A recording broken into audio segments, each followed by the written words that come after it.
Hey guys, Basil and Will with Grayson Hobby. We've got another new airplane from dwhobby, and this one's actually going to be the Maiden flight. Yes, another Maiden for us. We finally got time to build a bunch of planes and get out to the field and fly. Yep. So again, we're going to give the sticks to Will, since I have to hold the camera. And we're going to go out and just make fun of his 3D flying. Yes, I'm the worst 3D pilot in the world, but I can put a plane in the air, so let's go. All right, Will, where do you pick up a dwhobby Shiny? We got them here. We have them here. They ship direct from Grayson Hobby, which is located right outside Atlanta.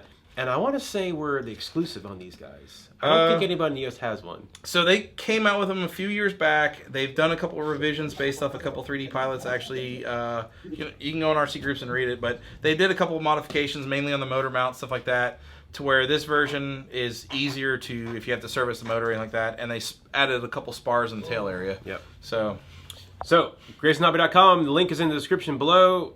Everything ships from Atlanta, Georgia, or Loganville, Georgia. And that's that. Nothing drop ships. So yep, we got them. Yep, every purchase helps, even if you're going to get a prop for this guy after your crash. Every little bit helps. Keep this channel going and keeps the lights on. All right, Will, you ready to get back at the sticks? Oh, God. Maiden flight here for the Shining from Will. So yeah, this is just get up in the air. I think the rates are going to be a little low, but we'll see what we do. Let's see how Will does his maiden flights here.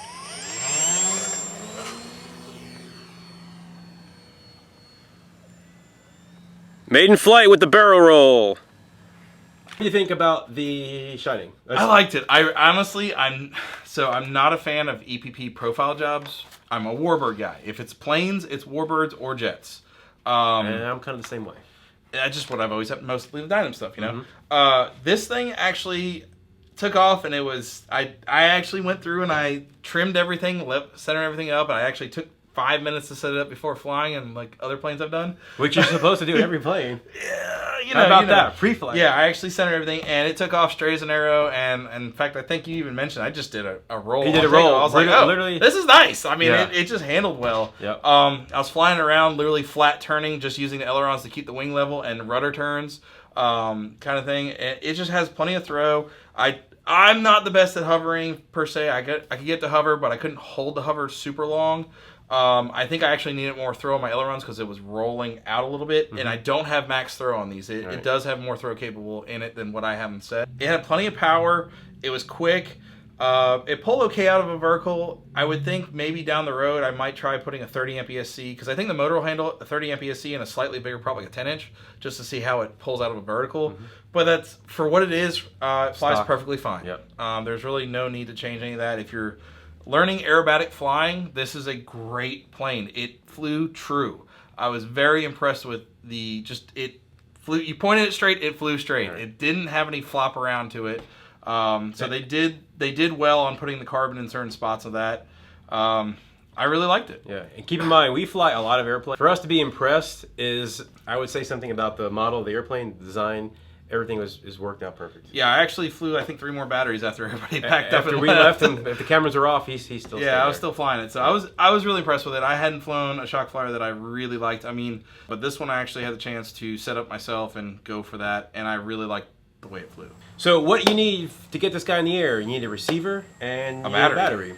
So which receiver do you need? So I used on this one an R84 RadioMaster receiver because I'm using a TX16 radio. Which is basically a very small 4-channel. Yeah, it's a profile 4-channel receiver. Oh, look, we sell them here. That's crazy. This is exactly what it's designed for. But it's a 4-channel profile receiver. Great. You put it on the side of the frame. I actually was able to, where the wires are, I don't know if you guys can see in the video, but I was able to just shove it in there. I didn't even tape it down or anything. I just literally stuck it in there, left the antennas dangling out the side. Perfectly fine. And then the battery I used was a 1300 milliamp China Hobby line. It was the Black Series. What is this one? 70C, I think. 3S. 100C 3-cell. But so that battery was fit perfect in the hole and it perfectly balanced the CG. I just used a little rubber band to hold the wires tight to the fuselage to keep the wires from hanging out and all that, and that was it. Yep. So this one has a little larger wingspan. Probably will fit in most cars' back seats perfectly fine. You won't need to take it apart, put it in the back seat, battery in there, get to the field, get to the park, wherever you are, on a lunch break, plug it, and fly. Yeah. So, very easy plane, very simple. It's why it's so good. It's a good airplane. It's very simple design, not much to it. If you do break it, it's EPP foam, so you use regular CA, And not kicker, yeah. not foam safe CA. You can use epoxy. I would not personally use epoxy. Regular CA, or if you really want to, I could maybe some hot glue or some foam tack. Yeah. This plane slows down pretty well, so once you're used to flying it, you can fly it in small areas. Keep in mind, this plane has about 10 flights on it on the Maiden, and you can't even tell where it hit the ground or anything. So you can look at the rudder where that scraped on the thing. So, yeah, just because the tail scrapes on it. But other than that, about 10 flights. Did your brother fly it? Yeah, Mike flew it twice. Yeah. My brother flew it a couple times. Now I did trying my 3D. I don't know if you got a camera, but I definitely tried to do some flying low maneuvers, and I almost hit the flight line with it, but it recovered.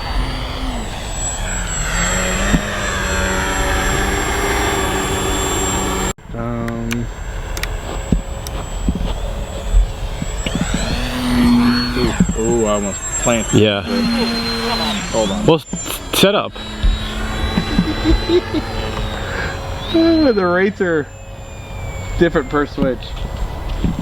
Very different. I don't know where you are. I'm fine. You just go straight.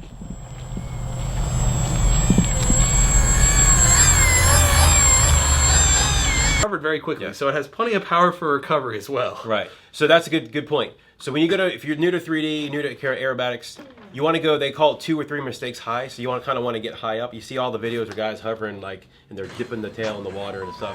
Those are experts. If you're learning out, get way high, do your tricks, and slowly progress your way down to the Yeah. Same thing with inverted. Take your time flying inverted. And actually, once you get the mindset of left is right, right is left, inverted flying is not that difficult. Yeah. The only problem is with inverted flying is getting recovery, because down is now up and up. Yeah, and if down. you're using a lot of throw, you may want to throw some more extra expo in there to take out the sensitivity around it. All right. Well, that's about it. It's an awesome airplane. 2 thumbs up from me and Will.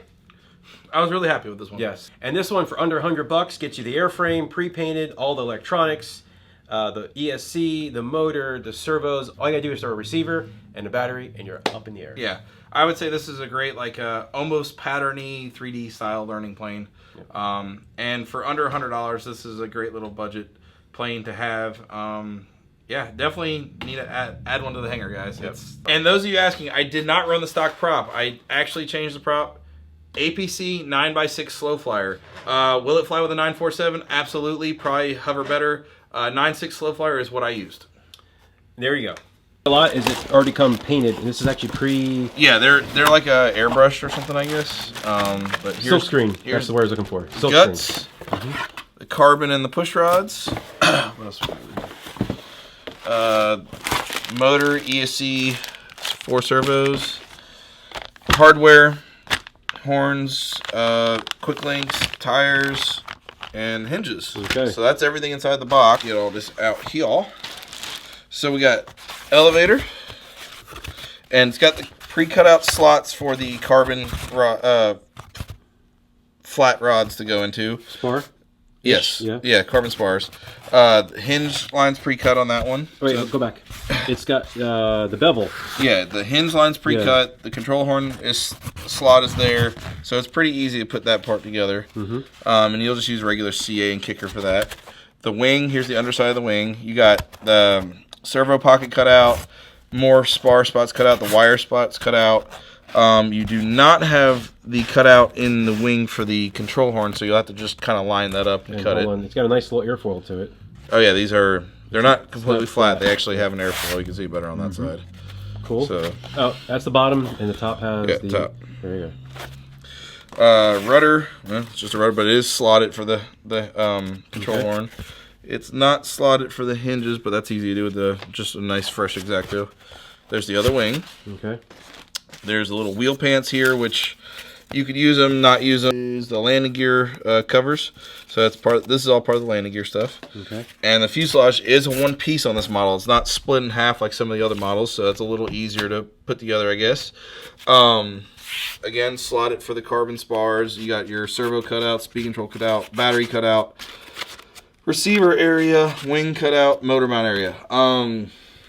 There was a couple variations on the motor mount, I believe, from the manual. So, guys, one thing to note, this is more of an updated design from the manual showing on the motor mount assembly. Basically, instead of the motor mount gluing in to where you can't access the motor, it's a secondary plate on it, and you can see it in the built one here. Secondary plate mounted so you can remove the motor from the firewall that's glued into the fuselage. Yes, and that's the biggest update for this 2021 version. Yes. Okay. So guys that have seen this did come out a few years back, and then this is more of a version 2 per se of it with the updated motor mount. So that was the airframe. The electronic part, you got a 2216 920 kV motor. So this is roughly a 450 class motor, and you have 4 servos. These are just plastic gear 9 gram analog servos, and you have a 20 amp ESC with an XT60 pre-soldered and the bullet connectors, which is nice. So you don't have to do any soldering. You just plug it all in. Yeah. What size ESC is that again? 20 amp. 20. Okay. And the motor is, I believe, a 3mm collet on this one, 3mm shaft. Okay.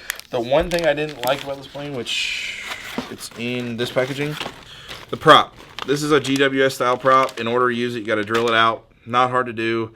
Personally, if you look at this one, I'm going to try it with a 9.6 slow flyer APC. I got to check the amp draw on it, guys, before you change props, or if you're going to be changing props. Always put a watt meter on. Make sure you're not over amping the ESC because it is a 20 amp. There's a reason why they go with a smaller prop. It's more efficient as far as less amp draw.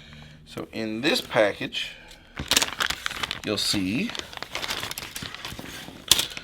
the GWS style propeller. That's a 9.5. So if you have a million of those laying around from back in the day, it'll still work. Or an APC style 9.5, 9.6 prop, or even a 947 slow flyer probably.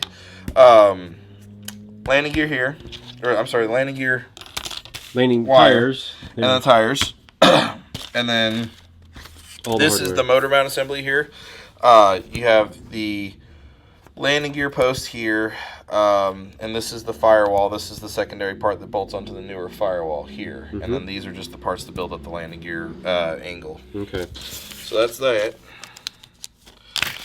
And then in here we have... These are for the wheel pants.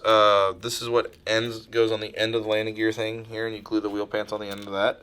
These are your control horns. They're looks like fiberglass, not carbon fiber, but fiberglass, which is plenty strong. CA hinges. So that's another reason to get the medium CA glue for putting those in. And then these are your motor mount screws. And then you got...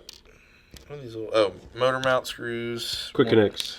And then quick connects. Guys, on quick connects, let me show you a little quick thing. I see this far too often.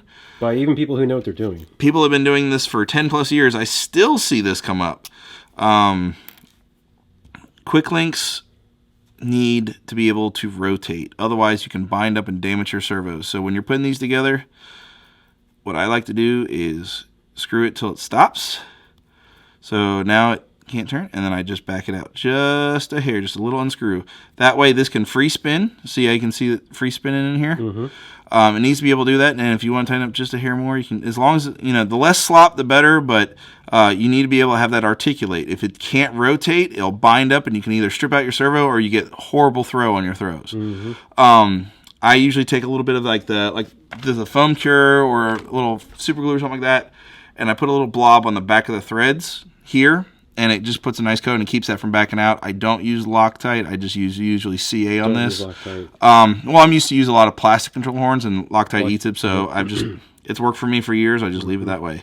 And guys, just make sure when you do that, that's very important. I see this a lot on micro servos and all that, and that's how you kill the servos, because you don't let those articulate. Okay. Awesome pro tip. So talk about what kind of glue you need. So glue-wise, medium CA. This is the Bob Smith medium CA. And kicker. Okay. So 2-part. Yeah, the kicker makes it kind of fuse to the foam. This is EPP foam, so it's not sensitive to super glue. So I guess you don't need foam safe glue. No. Okay. The other thing is like some of the like EPP glue or EPO glue.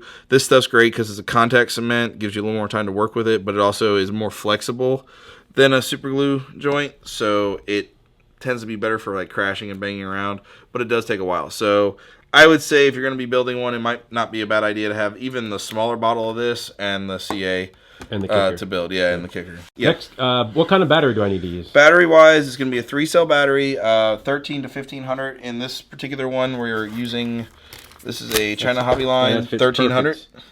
And that fits perfect to 1300 3S. Yeah, Perfect in there. and the 1500 we had was a little long, so I decided to use the 1300. It balances out just right. Depending on how you build it, if you do the wing a little more forward to back, you may actually want to go a little more, like a 1500.